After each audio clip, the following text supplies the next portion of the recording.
Coucou, on se retrouve Coucou, on se retrouve extrêmement bien entouré en ce mardi 5 décembre. Coucou, on se retrouve aujourd'hui pour le point lecture numéro 3 du mois de novembre. Moi et mon œil gonflé vous saluons. Donc, on va pas clôturer le mois de novembre parce que j'ai encore des lectures en cours et que le mois n'est pas terminé, donc il y aura sûrement une 4e vidéo ce mois-ci. Mais on va parler des lectures que j'ai terminées très récemment, comme toujours, dont j'ai parlé en vlog, comme toujours, que je vous remettrai en barre d'infos, et on va tout de suite attaquer avec le premier livre. J'ai donc lu en lecture commune avec Emmeline La fille qui se noie de Kathleen R. Kiernan, qui est un SP que j'ai reçu de la part d'Albert Michel Imaginaire, qui va parler d'une jeune femme, alors comme toujours les prénoms, qui s'appelle India Morgan Phelps, donc qu'on appelle Imp, et donc Imp est atteinte de schizophrénie, c'est diagnostiqué, elle est sous médication, donc vraiment c'est pas juste en l'air comme ça, et ce qui se passe, c'est qu'à un moment donné, elle va décider, enfin c'est le livre en lui-même, hein, d'écrire un peu à la fois son histoire et certains événements qui se sont produits dans sa vie. On est vraiment quelque part entre le journal intime et en même temps le récit où on ne parvient jamais à savoir ce qui est vrai et ce qui ne l'est pas, si tant est qu'il y ait du vrai. C'est-à-dire qu'on est avec cette jeune femme, cette jeune femme et cette jeune narratrice qui est extrêmement peu fiable.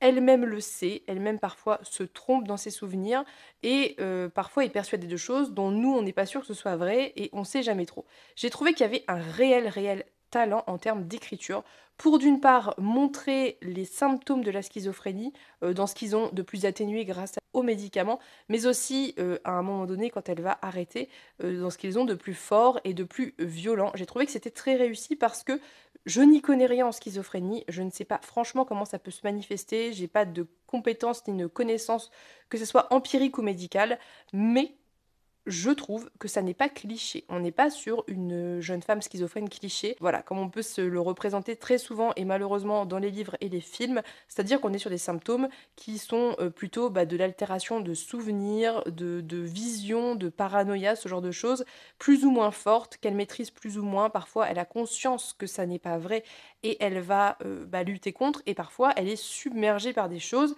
et aussi par son esprit qui prend des faits réels, concrets qui se sont passés et qui les interprète de manière un peu différente.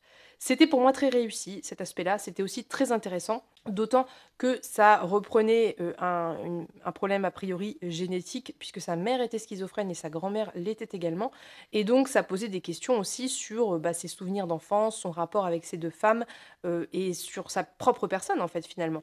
Et c'était très bien fait. J'ai aussi trouvé que c'était hyper bien pensé et fait dans la manière dont la narratrice parfois donne des choses pour vraies et se reprend par la suite. Il y a vraiment cette reprise du récit très régulièrement où elle va raconter des choses et elle va soit anticiper ce qui va arriver plus tard et vous donner des indices, soit à l'inverse, revenir sur des choses qu'elle a dit précédemment et se contredire. C'est-à-dire que d'un côté, ça peut être un peu perturbant, on peut être un peu perdu par moments, mais en même temps, c'est suffisamment bien fait pour qu'à la fin, tout semble s'éclairer. En tout cas, quasiment tout. Et donc, vraiment, c'est très intelligemment construit. C'est vraiment un récit qui emporte. Je trouve qu'il est nécessaire de prendre le temps de le lire. C'est-à-dire que pour moi, c'est pas un livre qu'on peut lire 10 minutes par-ci, 10 minutes par-là, pour la simple et bonne raison que faut se remettre dans cette écriture particulière, dans cette mentalité particulière et cette narration peu fiable. Donc, vraiment, il faut faire des sessions un petit peu plus longues. Mais une fois qu'on est dedans, c'est très haletant, on a très envie de savoir, on a des personnages secondaires qui sont assez intéressants, on a un petit peu de représentation en termes de diversité, c'est-à-dire qu'on va avoir une femme trans par exemple. J'ai trouvé aussi que tout ce qui était par rapport à la maladie mentale était hyper intéressant. Je ne sais pas dans quelle mesure l'autrice est concernée ou pas, dans quelle mesure elle s'est renseignée ou pas, mais c'était plutôt intéressant d'avoir des personnages finalement qui n'étaient pas dans la norme sociale.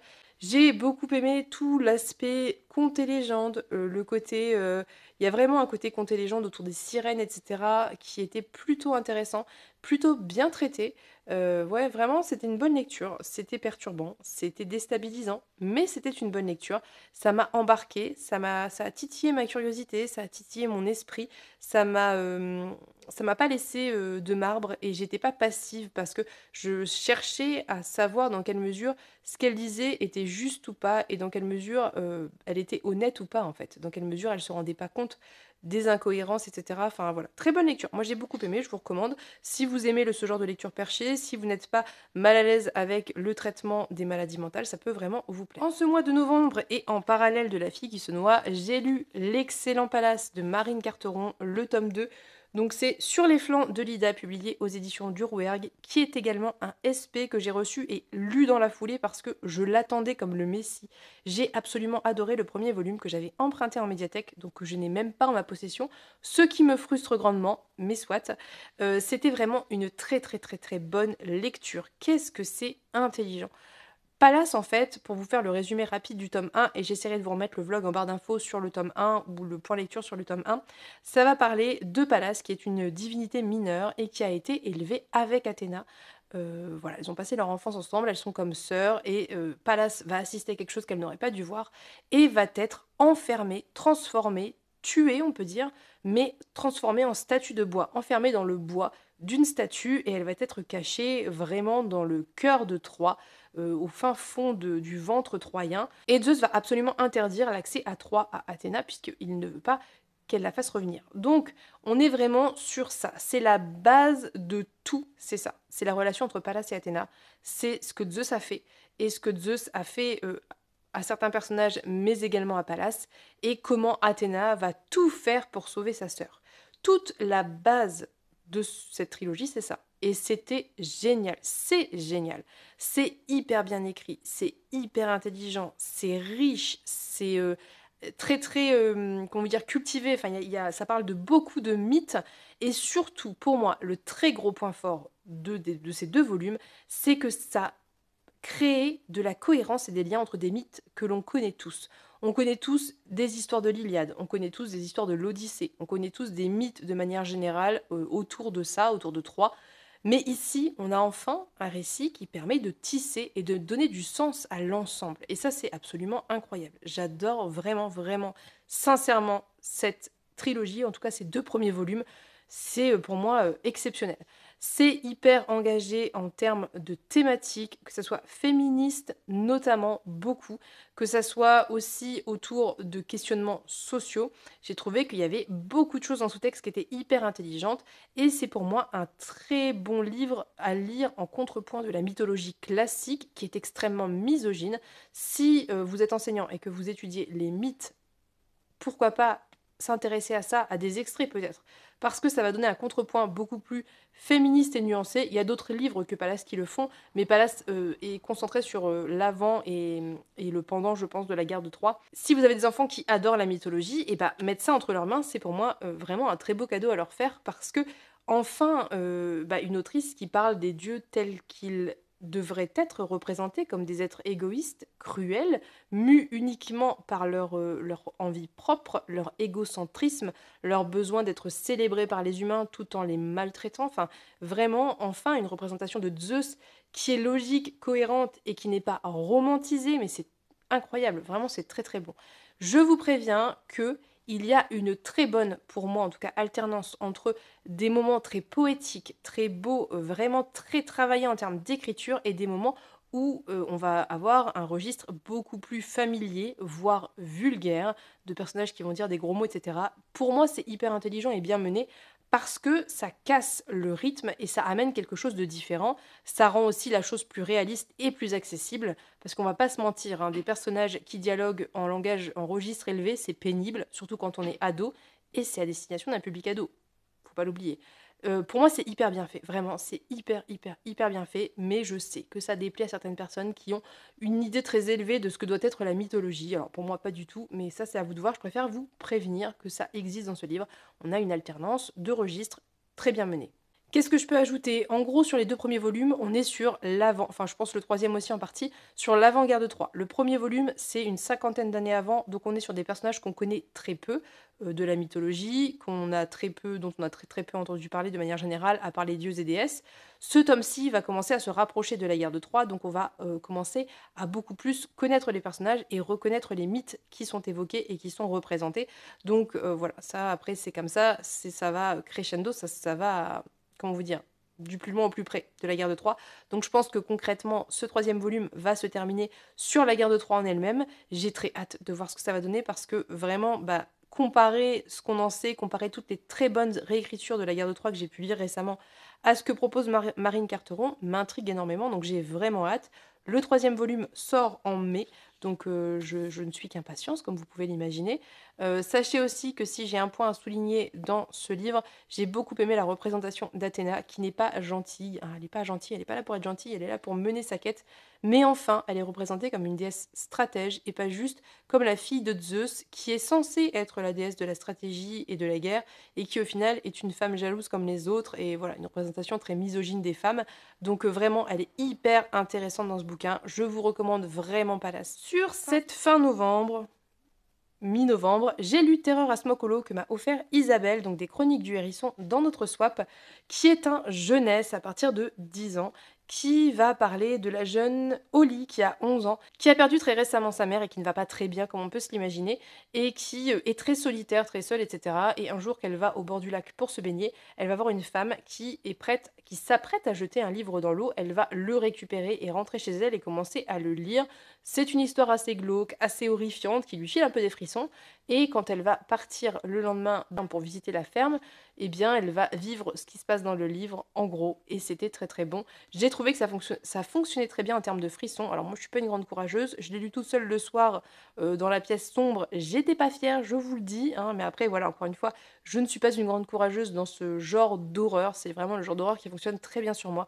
Mais j'ai beaucoup aimé parce que au-delà du récit qui était hyper chouette, qui se lisait très bien, qui avait des bons ressorts scénaristiques, on a beaucoup de thématiques en sous-texte qui sont traitées, que ce soit autour du harcèlement scolaire, autour du deuil, autour des relations bah, voilà, amicales, familiales, enfin ça aborde beaucoup de thématiques. Je trouve que l'autrice a fait un réel effort de diversité dans ses représentations, pas forcément en termes de sexualité, etc., parce que bah, on est sur des personnages très très jeunes et c'est très jeunesse, mais voilà, typiquement, elle a une famille qui était un petit peu atypique, avec une mère qui était plutôt sportive, aventurière, un père qui est plutôt du genre à faire à manger à la maison, à rester, à tricoter, etc.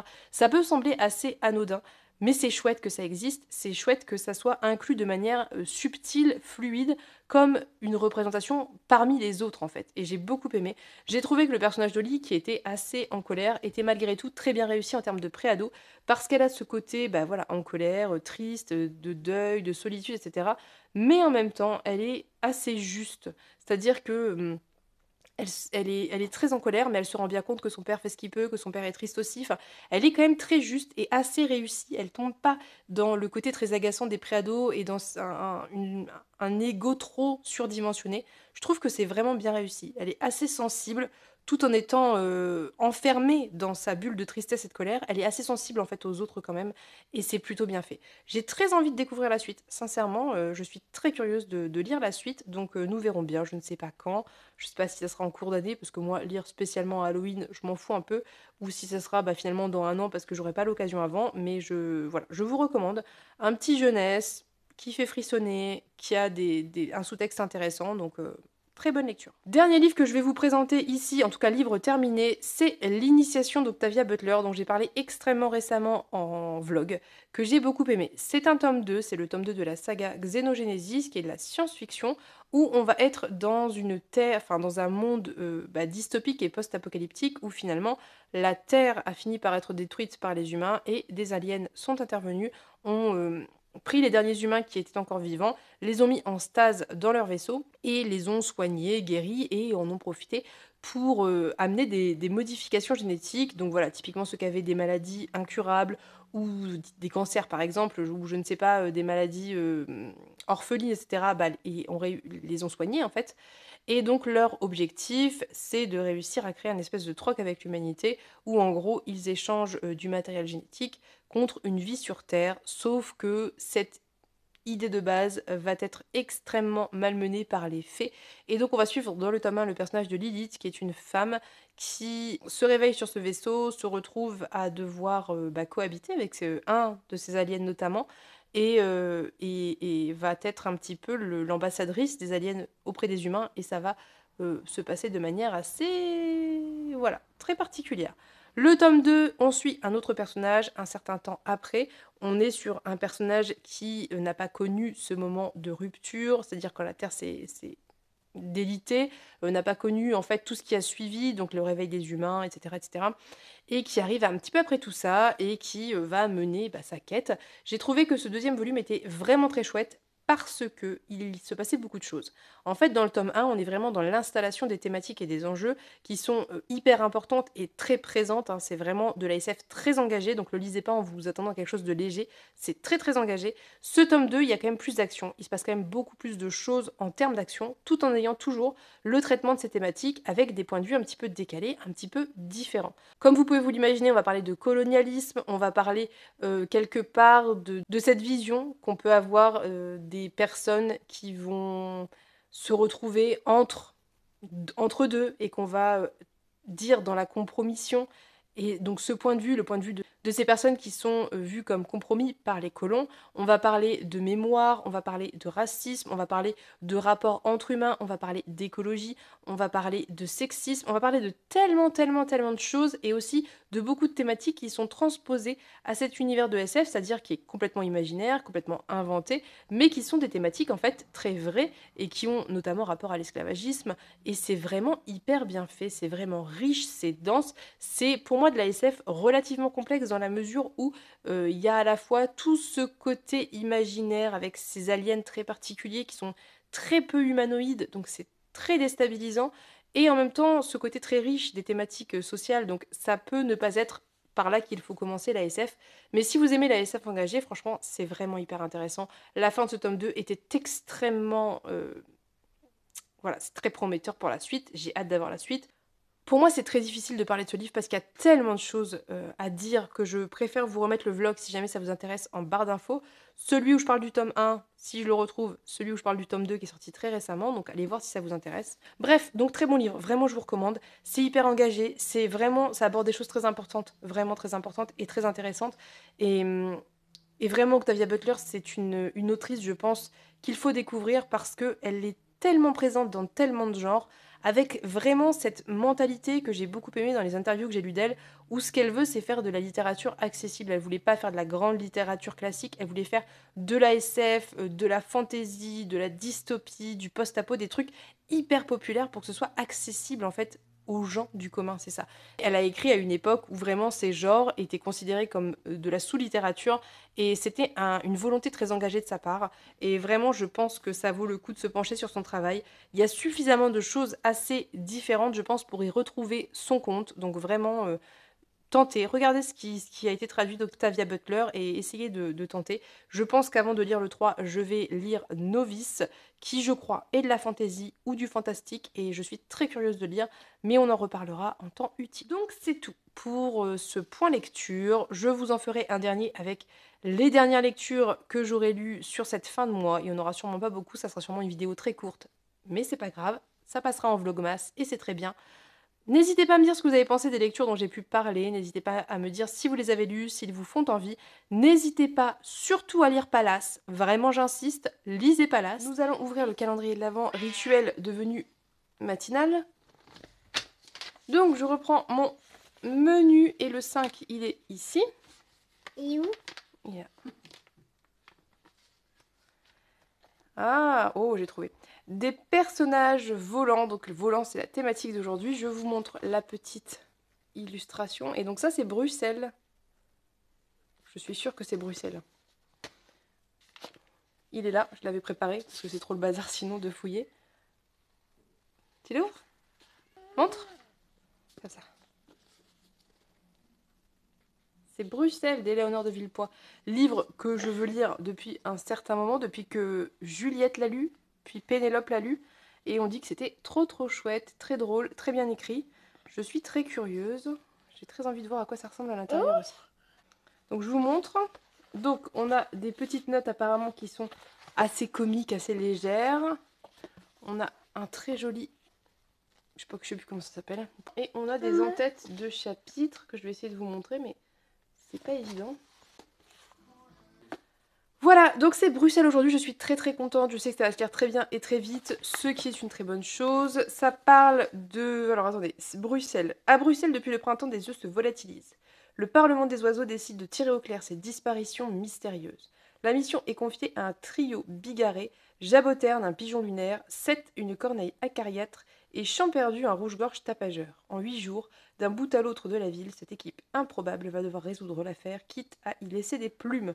Et donc on est sur un conte, une fable animalière, et c'est très chouette. Donc on en reparle très bientôt, j'espère, parce que j'ai pas trop envie qu'il traîne, vu que vraiment, il est tout petit. Il va rejoindre son camarade à la ville sans vent, qui attend juste là. Donc, voilà pour le calendrier du jour. C'est très chouette, je suis très contente. Mine de rien, petit à petit, ça descend. Ça commence à tenir dans mon panier, ça ne déborde plus. Vous voyez? Et je commence à vider petit à petit la grande boîte à côté de moi. Voilà, donc là, je vais pas plus vous garder parce que il est assez tôt. Il doit être quelque chose comme 9h15, je pense, donc j'ai pas encore lu. Je vais reprendre la lecture de Soif de sang. Je vais lire mes 2 nouvelles du jour ce matin. Je vais ensuite peut-être enchaîner avec la parabole des talents. Mais ce matin, on doit aller faire des courses et des trucs, donc je ne sais pas ce que j'aurai le temps de faire ou pas. Nous verrons, je vous reprendrai, j'espère, entre midi et 2, parce qu'après l'après-midi, je ne pourrai pas. Et puis sûrement ce soir, du coup... Ah ben non, je dis des bêtises. Maman, c'est toi, les genoux. Puisque demain, donc quand cette vidéo sortira, donc ça sera mercredi 6, et ça sera une vidéo plus classique. Donc j'ai pas besoin de vous prendre beaucoup aujourd'hui, donc c'est très bien. Je vous reprendrai juste plus tard, soit à midi, soit dans la soirée, pour vous faire le calendrier de l'Avent livresque. Et puis peut-être un point lecture si j'ai le temps et que c'est pas trop long. Sinon, c'est pas grave. On fera un gros point lecture mercredi qui sortira du coup jeudi. C'est pas évident, hein, mais on va y arriver. Et voilà. Donc je vous laisse. On se dit à plus tard. Coucou, on se retrouve. Il est assez tard, comme hier, mais c'est ce qui risque d'arriver assez souvent parce que si je veux vous filmer assez de choses, et vu que je lis beaucoup le soir, il faut que je filme le soir. Donc bref, c'est un peu compliqué, mais c'est le rythme des vlogmas qui veut ça. J'ai avancé Soif de sang avec Marion, on a lu 2 nouvelles. Donc la 3e qui est plutôt du témoignage, je pense. Et la 4e qui est une nouvelle de fiction. Je vais revenir assez rapidement, je vais pas trop détailler parce que c'est quand même encore une fois assez court. En gros, la 3e nouvelle, ça parle, je pense, je n'ai pas de notes pour savoir si c'est sûr ou pas, mais a priori de l'expérience passée de Rivers Solomon et de santé mentale principalement. On parle beaucoup de santé mentale dans cette nouvelle, que ce soit en lien avec la société, en lien avec la politique, en lien avec la manière de vivre, la manière dont on est éduqué, et aussi bien évidemment, parce que ça reste le point central du recueil, je pense, en lien avec le fait d'être une personne racisée, le fait d'être une personne non-binaire, d'être queer, d'être voilà, en dehors des normes. Et c'est hyper intéressant parce que ça parle de santé mentale quand on est une femme noire ou identifiée femme noire et quand on ne l'est pas, donc quand on est blanc en fait, et la différence de perception qu'a la société des personnes noires en dépression ou avec une quelconque maladie mentale des personnes blanches. Et c'était à la fois hyper intéressant, à la fois hyper dur, très dur et très triste. Ça parle aussi du rapport de l'auteurice, je pense, à son corps, à sa personne quand elle était adolescente, de cette perception, encore une fois très sociale, du corps des personnes noires, cette espèce d'hypersexualisation, voilà, de vision qu'on a, enfin quand je dis on, la société raciste, patriarcale, blanche, tout ce que vous voulez, des personnes racisées, et c'était hyper intéressant. Ça fait des liens aussi avec le capitalisme, qui était une chose aussi très intéressante. Bref, donc vraiment, nouvelle hyper intéressante, bien qu'assez dure, parce que, voilà, on parle vraiment de santé mentale, quoi, et c'est pas évident du tout, et ça se sent autant en termes de traumatisme que de mémoire, entre guillemets. Donc voilà, hyper intéressant. Ça parle aussi de maternité d'ailleurs, ce qui était aussi très très chouette. Et la quatrième nouvelle, ça va parler un petit peu, je pense, de ce qu'on trouve dans la troisième en partie, notamment de santé mentale, mais sous une forme, je pense, plus métaphorique. C'est comme ça que j'ai interprété. Je vais pas trop vous en dire parce que vraiment c'est très très court, mais c'était intéressant. Je pense que j'emploie ce mot à tout va. Je n'ai plus de vocabulaire, il est beaucoup trop tard et voilà, vous ne m'en voudrez pas. Mais c'était une nouvelle que j'ai beaucoup aimée aussi parce que je trouve qu'il y a des liens en fait entre les nouvelles qui sont plus a priori autobiographiques de témoignages et plus en tout cas terre à terre, beaucoup plus réalistes, et celles qui sont purement fictionnelles. Donc c'est quelque chose que j'aime beaucoup, mais c'est quelque chose qui ne m'étonne pas puisque c'est ce qu'on retrouve beaucoup chez Rivers Solomon, à savoir eh bien, des liens entre des expériences et des réalités sociales et des nouvelles fictionnelles. Bref, je voudrais juste revenir sur une dernière chose avant de passer à autre chose. Dans la nouvelle numéro 3, page 57, il y a une phrase qui m'a un petit peu dérangée et sur laquelle je voudrais revenir assez rapidement. On a l'emploi en fait, concernant les violences sexuelles, de se font violer. Voilà. Je voulais revenir un petit peu sur cette manière qu'on a de parler de viol, à savoir d'utiliser le passif en disant les femmes se font violer, elle s'est fait violer. Et je voulais revenir là-dessus parce que je trouve que c'est important de plus utiliser cet emploi du passif. Pourquoi ? Parce que ça a tendance à déjà donner une espèce d'ambiguïté dans l'utilisation du terme qui n'est pas très positive, à savoir qu'il y a une espèce de causalité ou de volonté de la part des femmes de l'être. C'est ce que ça induit de manière très vicieuse et implicite, et aussi parce que ça éloigne le véritable sujet de l'action de la phrase, à savoir qui fait ça? Les hommes. Donc cette tournure de phrase ne doit plus être employée, et c'est une volonté de beaucoup de militantes féministes qui me semble très logique puisque les mots ont de l'importance et que la manière dont on parle a de l'importance et que évidemment qu'on fait passer des idées selon la façon dont on parle. Donc il est plus judicieux d'employer la voix active ou carrément d'utiliser voilà, la réalité des choses, c'est-à-dire les hommes et l'acte, plutôt que cette forme passive. Je ne sais pas en VO comment c'était, je ne pense pas qu'en anglais on utilise le passif pour parler de ça.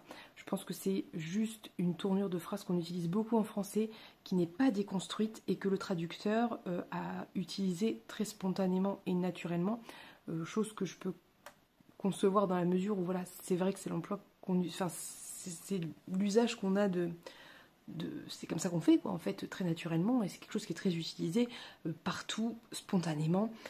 Mais je voulais faire un petit point linguistique sur cette tournure de phrase et vous le dire si jamais vous êtes amené à parler de viol, n'hésitez pas à utiliser la voix active. Donc on ne dit pas les femmes se font violer, mais les femmes sont violées, ou les hommes violent les femmes, mais voilà.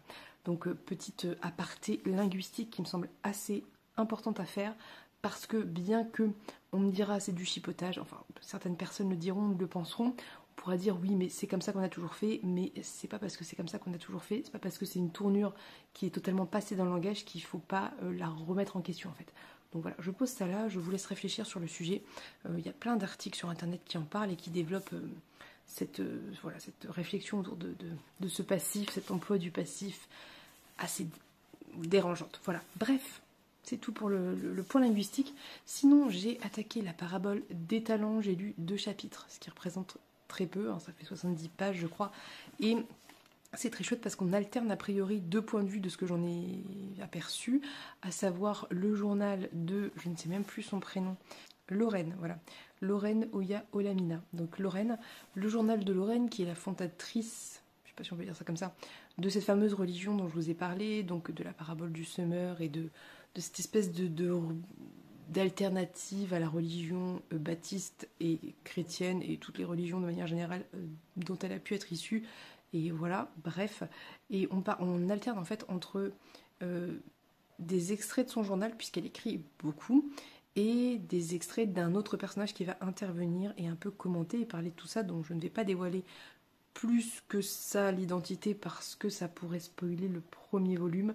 Donc je vous laisserai découvrir, mais c'est toujours aussi intéressant, c'est toujours aussi bien écrit, mais c'est toujours aussi violent. C'est extrêmement violent en termes de tout type de violence et surtout si vous êtes heurté par les descriptions de violences faites aux enfants, il y a beaucoup de ça en fait. Et je pense pas que ça soit une volonté de l'autrice d'être trash, je pense que c'est la volonté de l'autrice de montrer les choses telles qu'elles sont, à savoir que à l'heure actuelle, les enfants sont les êtres humains les plus maltraités au monde, parce que les enfants sont considérés comme des inférieurs par les adultes de leur propre cercle.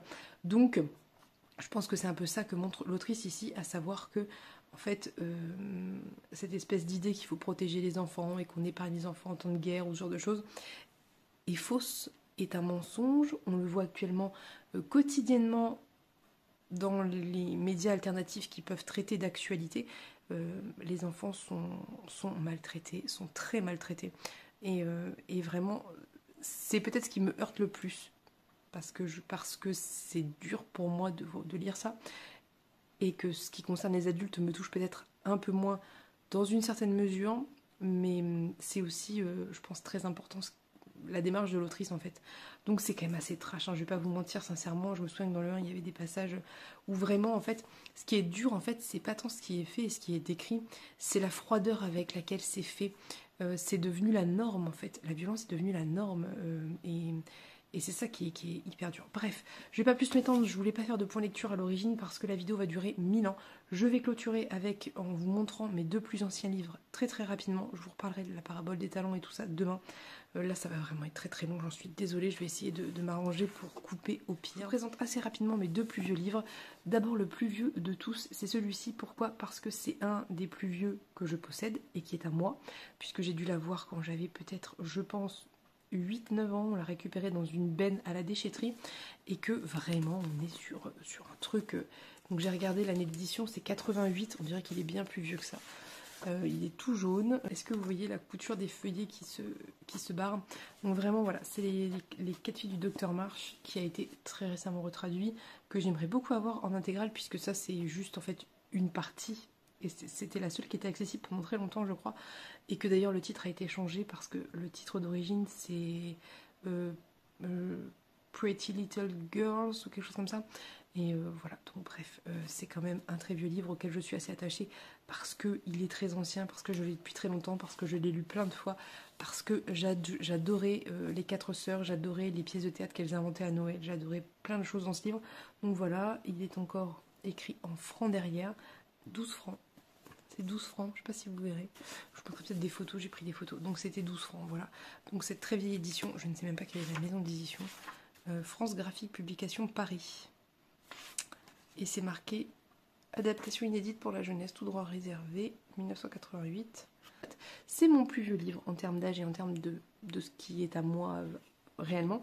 Le deuxième, c'est celui-ci, puisque je vais vous montrer son état. Mais alors, la couverture est toute pliée. Ma mère l'a recouvert pour essayer de sauver les meubles, entre guillemets, parce qu'elle a dû renforcer l'intérieur avec un bout de carton, parce qu'il était tellement défoncé. Il y a un petit mot de moi. C'est écrit « Cadeau d'anniversaire de la part de maman ». Alors cadeau avec un X et part avec un E. Écoutez, et il est vraiment dans un état, c'est catastrophique. Il est tout jaune, la tranche est toute tachée, il est tout défoncé, il est tout taché. Si vous saviez combien de fois j'ai pu lire ce livre, vraiment. C'était mon préféré quand j'étais enfant. Je pense d'ailleurs que j'avais commencé par celui-là. J'avais pas commencé dans l'ordre, j'avais commencé par celui-là parce que quand on l'avait pris, on savait pas que c'était un tome 3 parce qu'en fait c'est pas écrit dessus tome 3 si vous voulez. Et j'avais dû commencer par celui-là. Heureusement que au début il y a toujours un petit rappel, mais il est vraiment défoncé. Je sais pas si vous verrez, mais il est défoncé. Mais je l'aime comme ça. Et donc c'est la publication de chez Gallimard de 99 et je pense que j'avais dû l'acquérir en 2000. Je pense que j'avais 9 ans. Donc voilà, il est vraiment très vieux aussi et il a fait plus que son temps. Et j'y ai attaché des très forts souvenirs, bien évidemment, en tant qu'enfant. Il est tout jeune.